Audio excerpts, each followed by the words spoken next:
अस्सलाम वालेकुम, welcome to अलराफ computers. मैं हूं आपका teacher Mohammad Sarwar. Microsoft Excel series की आज हमारी ये 36 क्लास है और आज का हमारा टॉपिक है स्टैटिस्टिकल फंक्शंस। ये फंक्शंस क्या हैं कि जो भी हमारे पास कोई डेटाबेस होती है जिसकी हमने कैलकुलेशंस करनी होती हैं, उनमें से हम किसी एक कंडीशन के तहत या एक से ज़्यादा कंडीशंस के तहत अपने डाटा को कैसे सम अप कर सकते हैं। और दूसरा इसके अंदर है कि काउंट इफ़ और काउंट इफ्स। और तीसरी जो हमारे पास चीज़ आएगी वो आती है एवरेज के हवाले से, कि जो हमारे पास सेल्स हैं उनकी हमने एवरेज फाइंड करनी है। तो ये तमाम फंक्शंस समझने के लिए इस वीडियो को पूरा देखें, कहीं से भी इसको स्किप ना करें। तो ये सब कुछ सीखने के लिए चलते हैं कंप्यूटर की स्क्रीन पर और देखते हैं कि ये सारे फंक्शंस किस तरीके से वर्क करते हैं।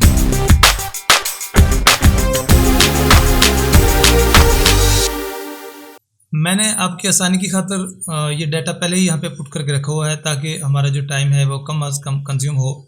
और आज हमारे ये 6 फंक्शंस हैं जिसमें 2 फंक्शन जो हैं सम के हवाले से हैं, सम इफ़ और सम इफ्स। दूसरा है काउंट इफ़ और काउंट इफ्स, और जो तीसरा है वो है एवरेज इफ़ और एवरेज इफ्स के हवाले से। तो सबसे पहले हम सम को देखते हैं। सिंपल सम का मतलब सिंपल एडिशन, जो कि आप सभी जानते हैं। मैं ये अपनी पिछली क्लासेस में पहले बता चुका हूँ। अगर नहीं मालूम तो आप वो पिछली क्लास में देख सकते हैं, नीचे डिस्क्रिप्शन में आपको उन वीडियोस का लिंक मिल जाएगा। और सम इफ़ के हवाले से हम देखते हैं कि ये आपके पास टोटल डाटा है। यूँ मान लें कि एक क्लर्क है, क्लरिकल स्टाफ से रिलेटेड, जो कि किसी भी इदारे में, स्कूल में या किसी जगह पर वो फीस जमा करता है। अब क्या मालूम करना है उसने कि किसी कंडीशन के तहत उसका प्रिंसिपल उसको अब ये कह देता है कि ये जो क्लासेस हैं जिनकी फ़ीस आपने इकट्ठी की है, इसमें से टोटल तो मालूम हो गई है, लेकिन किसी एक क्लास का नाम लेकर वो बता दे कि 6 क्लास की फ़ीस फाइंड करनी है, 9th क्लास की फाइंड करनी है, या किसी भी रेलेवेंट क्लास से, या फिर वो जो रेवेन्यू इकट्ठा कर रहे हैं ये मुख्तलिफ सिटीज़ हैं। यहाँ पर मैंने सिर्फ एग्जाम्पल समझाने के लिए 3 सिटीज़ का हवाला दिया है। अब प्रिंसिपल की डिमांड है, वो चाहता है कि जो टोटल रेवेन्यू इकट्ठा हुआ है वो किसी एक स्पेसिफिक शहर के हवाले से वो जानना चाहता है कि वो किस तरीके से कितना वो इकट्ठा हुआ है। तो ये समझने के लिए सम इफ के सामने यहाँ पर मैं फार्मूला अप्लाई कर देता हूँ। कोई भी फार्मूला इक्वल के सिंबल से शुरू होता है, सम इफ। और इसके बाद अब यहाँ पर अगर आप देखें तो ये आपको कुछ हिंट्स मिलते हैं। सम इफ के अंदर वो रेंज और क्राइटेरिया, जो हमारा क्राइटेरिया है उसके रेंज पूछ रहा है वो, और क्राइटेरिया क्या होगा, जो हमने शर्त रखनी है, यानी कि जो हमारी कंडीशन है कि किस सेल को, उससे रेलिवेंट सेल्स को हमने जो सम अप करना है, और जहाँ पर हमारा डाटा पुट है जिसको हमने सम अप करना है वो चीज़ हमने यहाँ पर बतानी है। तो सबसे पहले रेंज बताएंगे, क्राइटेरिया की रेंज। अगर आप क्लास के लिहाज से चेक करना चाह रहे हैं, मैं पहले आपको ये समझा देता हूँ कि ये आपके पास क्लासेस हैं, आपने क्लासेस के रेंज बता दी कि इनमें से ही क्लास आपने फाइंड आउट करनी है। उसके बाद वो आपसे पूछेगा क्राइटेरिया कि किस क्लास की फ़ीस आपको चाहिए। मैं यहाँ पर 6 क्लास को सिलेक्ट कर लेता हूँ, और उसके बाद कॉमा लगाने के बाद वो पूछता है कि सम रेंज के किस चीज़ को काउंट करना है, सम अप किसको करना है, ये मैं रेंज बता देता हूँ। 3 चीज़ें हैं जिसमें कि क्राइटेरिया जो आपने रखा है उसके रेंज और क्राइटेरिया आपने बताना है, और इसके बाद आपने जिस चीज़ को कैलकुलेट करना है वो बता देनी है। जैसे आप एंटर करेंगे तो आपके सामने ये आ जाएंगे।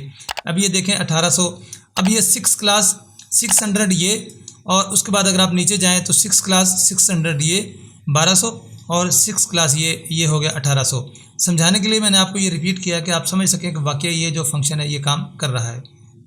इसके बाद दूसरा स्टेप आता है कि 2 कंडीशंस हमारे सामने आ जाती हैं। अब आपका प्रिंसिपल डिमांड करता है कि क्लास भी इनमें से कोई एक मखसूस हो, और उस क्लास के साथ यहाँ से जो ये सिटीज़ हैं इनमें से सिटी भी कोई एक मखसूस हो, कि एक ही मखसूस सिटी के और एक ही मखसूस क्लास के उनका जो डाटा है वो कैलकुलेट करके बताएं कि वो कितना होगा। उसके लिए हम सम इफ्स का फार्मूला यहाँ पर अप्लाई करेंगे, is equal to sum ifs. और अब यहाँ पर ये क्या पूछेगा, पहले उसने जो हमने सम किया था उसके रेंज बाद में पूछी थी। सम इफ के अंदर रेंज बाद में पूछी थी, लेकिन सम इफ्स के अंदर वो रेंज सबसे पहले पूछ लेगा कि रेंज आपकी क्या है वो बता दें। तो मैं बता देता हूँ कि हमारी जो सम हमने करना है वो रेंज ये वाली है। उसके बाद कॉमा। अब क्राइटेरिया जो भी आपका हो, 1 2 3 ज़्यादा क्राइटेरिया भी आपके हो सकते हैं। अब इसमें ये हमारी क्लासेस मैं ले लेता हूँ कि ये क्लासेस हैं, ये हमारी क्राइटेरिया की रेंज है, और कॉमा लगाने के बाद अब ये आपसे पूछेगा कि क्राइटेरिया 1 जो आपका क्राइटेरिया 1 है उसके रेंज के बाद आपने वो बताना है। मैं अब यहाँ से ना थर्ड क्लास जो 3 क्लास है ये ले लेता हूँ, ठीक है। उसके बाद आपने क्राइटेरिया 2 जो रखना है, यहाँ से जो सिटी चूज़ करने हैं उनकी रेंज बतानी है कि वो मेरे सिटीज़ यहाँ से लेकर और यहाँ तक जो लिखे हुए हैं इनमें से ही आपने किसी सिटी को चूज़ करना है। अब कॉमा लगाने के बाद वो आपसे इसका भी क्राइटेरिया पूछेगा कि किस शहर के हवाले से आप फाइंड आउट करना चाहते हैं। तो मैं 3 क्लास के सामने यहाँ पर देखें ये चूनिया लिखा है, मैं इसको सिलेक्ट कर लेता हूँ। तो मैं सिर्फ 2 ही क्राइटेरिया रखूँगा, आप इसके बाद 2, 3, 4 ज़्यादा अगर आपका ऐसा डाटा है तो आप उसको भी कैलकुलेट कर सकते हैं। अब मैं ब्रैकेट क्लोज करके एंटर प्रेस कर देता हूँ तो आप देखेंगे कि ये 500 आप देख सकते हैं यहाँ पर कि चूनिया और 3 क्लास जो है इसके सामने 500 है। इसके अलावा ये हमारे पास 3 क्लास है लेकिन चूनिया नहीं है। और अगर आप नीचे आ जाएं तो आपको 1 और 2 ये 2 जगह पर ही आपको ये चीज़ नज़र आ रही है। अब अगर आप यहाँ देखें कि ये चूनिया के साथ तो 3 क्लास है जो भी हमने फाइंड आउट की है, और ये नीचे जो चूनिया लिखा हुआ है ये चूनिया के सामने ये देखें ये 6 है। अगर मैं इसको 3 क्लास कर दूं, इसका मैं डाटा कन्वर्ट कर देता हूं, ये देख सकते हैं आप 6, तो 500 ये वाले और 600 ये वाले। देखिए दोनों कंडीशंस में 3 क्लास है और चूनिया से दोनों का रेलेवेंट है दोनों, तो और उनका टोटल जो है 600 और यहाँ पर जो है 500 1100 आप देख सकते हैं कि आपका जो है वो कैलकुलेशंस आपके सामने आ चुकी हैं। तो इसके बाद हम चलते हैं एवरेज अपना काउंट की तरफ। काउंट क्या करता है कि यहाँ पर हमने सेल्स को काउंट करना है। काउंट ए उसके हवाले से तो हम कर चुके हैं, लेकिन ये काउंट इफ़ कंडीशनल काउंटिंग है, इसमें हम बताएंगे कि कौन से कंडीशन के तहत हमने सेल्स को काउंट करना है। अब यहाँ पर आप देखें कि यहाँ फार्मूला मैं पुट करता हूँ, सॉरी यहाँ पर is equal to count if. अब काउंट इफ़ के अंदर सिर्फ एक ही हमने अपना क्राइटेरिया और उसकी रेंज बतानी है। तो ये रेंज बता देता हूँ मैं यहाँ से कि मैं यहाँ से फाइंड आउट करना चाहता हूँ कि कौन सी क्लासेस कितनी बार यहाँ पर रिपीट हुई हैं। तो ये 6 क्लास है, सॉरी ये उनकी रेंज, और इसके बाद मैं क्राइटेरिया बता देता हूँ। तो मैं 9th क्लास के जिन सेल्स के अंदर 9th लिखा हुआ है वो काउंट करके हमें बता देगा कि वो कितने हैं। तो ये आप देख सकते हैं कि 9th जो है 4 टाइम है, 1 2 3 और 4। इसके बाद हमारे पास आ जाता है count ifs is equal to count ifs के अंदर क्या होगा कि हम 2 कंडीशंस को रखेंगे, 2 क्राइटेरिया हमारे पास होंगे, ठीक है। तो अब इसमें हमने क्या देखना है कि यहीं से हम चूज़ करेंगे जहाँ से मैं क्लासेस की बात कर रहा हूँ कि क्लास हम कोई एक स्पेसिफिक कर देंगे, उसकी रेंज बता दी हमने, और उसके बाद क्राइटेरिया 1, ठीक है। अब यहाँ से मैं 3 क्लास को ले लेता हूँ। अब मैं चाहता हूँ कि इसके अंदर से वो 3 क्लास के सेल्स को ही कैलकुलेट करे, लेकिन मैं दूसरी कंडीशन ये लगा देता हूँ कि आपने सिटी को भी फॉलो करना है, जितने भी सिटीज़ हैं उनको आपने फॉलो करना है। अब उसके साथ क्या है उसकी भी मैं कंडीशन बता देता हूँ कि 3 क्लास का जो ये छांगा मंगा लिखा हुआ है आपने इनको कैलकुलेट करना है और फिर बताना है कि वो सेल्स कितने हैं। जैसे मैं एंटर करता हूँ आप देखेंगे कि ये 1 है। 3 क्लास और वो स्टूडेंट जो 3 क्लास का है और छांगा मांगा से उसका ताल्लुक है वो यहाँ पर सिर्फ एक ही है। अगर मैं यहाँ पर किसी सिटी का नाम चेंज कर देता हूँ, जैसा कि ये चूनिया है, मैं इसको छांगा मांगा कर देता हूँ, सॉरी। अब ये देखें जैसे मैं एंटर करूँगा वहाँ पर आप जहाँ फार्मूला पुट किया था वहाँ पर चेक कीजिएगा, ये देखें वहाँ पर तादाद जो है वो दो हो चुकी है। तो आपने देख लिया कि 2 क्राइटेरियाज और 2 हमारी कंडीशंस, यानी कि उनको रख के हमने अगर सेल्स को काउंट करना है तो वो भी हम कर सकते हैं। इसके लिए आप कंडीशंस में ये भी रख सकते हैं कि कोई कैलकुलेशंस में, जैसा कि मैं चाहता हूँ कि यहाँ पर मुझे एवरेज चाहिए उन सेल्स की जिनकी कैलकुलेशन एक स्पेसिफिक, फर्ज के यहाँ पर 600 लिखा है, मैं कह देता हूँ कि वो फ़ी या वो अमाउंट जो 600 से कम है उसकी मुझे काउंट करके बताएं।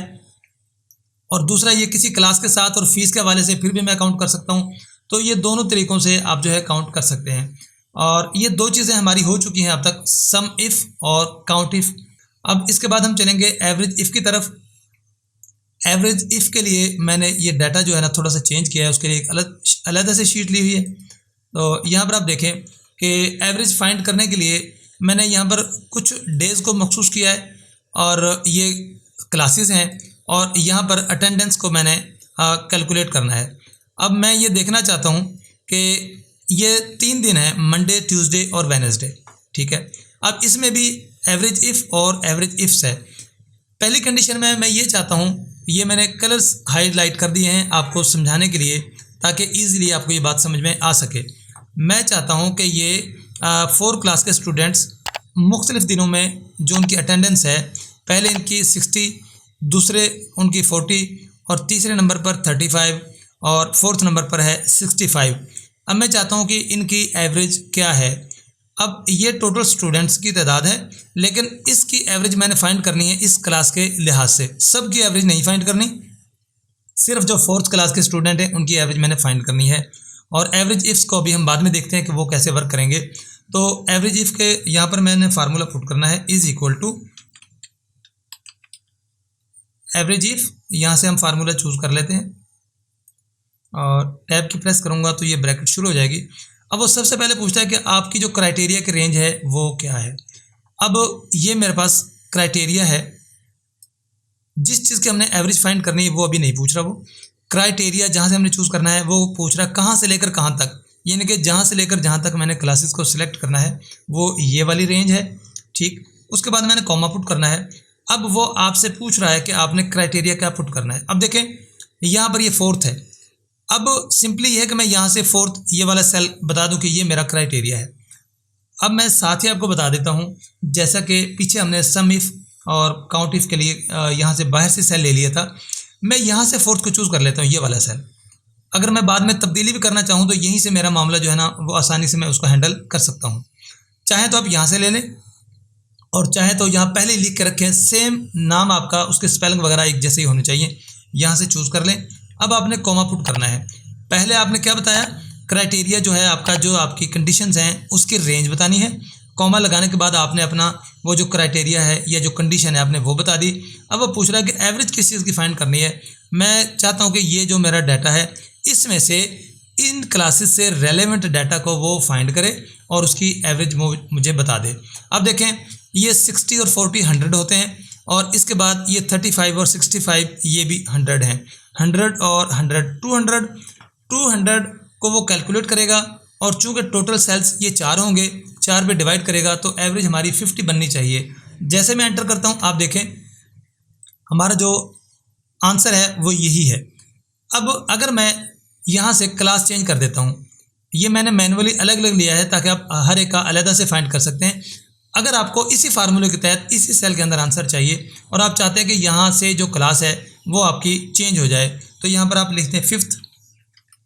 अभी जैसे मैं 5th करता हूँ तो आप देख सकते हैं कि ये आपके पास एवरेज आ जाएगी 5th क्लास। और हमारे पास क्या है कि ये हमारा क्राइटेरिया, जो हमने जिसकी एवरेज मालूम करनी है वो हमारे पास रेंज यही है।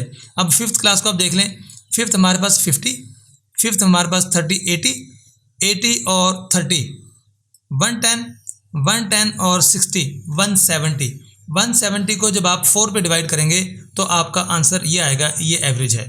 तो स्टूडेंट्स की एवरेज तो ऐसी नहीं होती, और एवरेज हो भी सकती है कि एक दिन 4 है दूसरे दिन 5 है, तो एवरेज 4.5 हो जाएगी। और अब हम चलते हैं एवरेज इफ्स की तरफ, कि इसके अंदर हमने जो है ना, ये मैं Ctrl+G कर देता हूँ ताकि हमारा यही रहे। एवरेज इफ्स के अंदर अब हमारे पास 2 क्राइटेरियाज हैं। ये देखें मैंने सेल्स को हाईलाइट इसीलिए किया है ताकि पहचान करना और उसको अंडरस्टैंड करना हमारे लिए आसान हो जाए। मैं चाहता हूँ कि मेरा जो क्राइटेरिया है ना, पहले मैंने 4th क्लास को किया था, अब मैं चाहता हूँ कि 3 क्लास का उसकी मैं एवरेज चाहता हूँ कि उनकी एवरेज अटेंडेंस की क्या है, और उसके साथ फिर मैं ये चाहता हूँ कि तमाम दिनों में नहीं, सिर्फ मंडे के साथ उसकी जो है ना वो मुझे एवरेज बता दे। चाहे 3 क्लास किसी और दिन भी आई हो, लेकिन मुझे सिर्फ मंडे की, कि एक महीने के अंदर 4 मंडे आते हैं, तो 4 मंडेज़ के अंदर बच्चों की जो एवरेज है वो 3 क्लास के बच्चों की मुझे एवरेज चाहिए। तो ये करने के लिए मैं यहाँ पर एवरेज इफ़ का formula is equal to average ifs के बाद वो आपसे पूछेगा एवरेज की रेंज। तो एवरेज की रेंज जिसको हमने मालूम करना है, सबसे पहले देखें जो सिंपल इफ़ वाला फार्मूला है ना, उसमें रेंज आपसे किसी भी, चाहे वो सम का था, चाहे काउंट का था, चाहे एवरेज का, जो हमारा उसने लेनी है। इफ़ के अंदर वो ये चीज़ बाद में पूछता है, इफ्स के अंदर ये वाली चीज़ वो सबसे पहले पूछ लेता है। तो ये आपका एवरेज की रेंज है। इसके बाद कॉमा, अब वो पूछता है कि क्राइटेरिया जो आपका है, जो आपने कंडीशंस रखनी है उसकी रेंज बताएं। मैं यहाँ से रेंज बता देता हूँ। कॉमा लगाने के बाद वो पूछेगा कि आपका क्राइटेरिया क्या है। आप चाहें तो यहाँ से क्लास चूज़ कर लें और चाहें तो आप यहाँ से भी चूज़ कर सकते हैं। बाद में अगर आपको ज़रूरत पड़ती है कि किसी और क्लास का भी चेक करना है तो आप यहाँ से कर लें।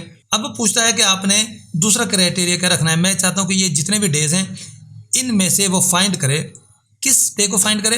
अब मैं बता देता हूँ कि वो मंडे को फाइंड करे। आप चाहें तो यहाँ से मंडे को चूज़ कर लें और अगर आपको एडिटिंग करने में आसानी चाहिए तो आप यहाँ बाहर से भी कोई सेल ले सकते हैं। इसके बाद मैं ब्रैकेट क्लोज करता हूँ और मैं एंटर कर देता हूँ। तो आप देखें कि ये हमारे पास 32.5, अगर आप इनको कैलकुलेट करके देखें तो कैलकुलेशंस करने के बाद आपकी एवरेज यही आएगी। ये हाईलाइटेड सेल्स हैं, आप चाहें तो कैलकुलेटर लें, इन चारों सेल्स को जमा करें जो इस कलर के अगेंस्ट हैं और फिर उसको 4 पे डिवाइड करें तो ये एवरेज आपके सामने यही आएगी।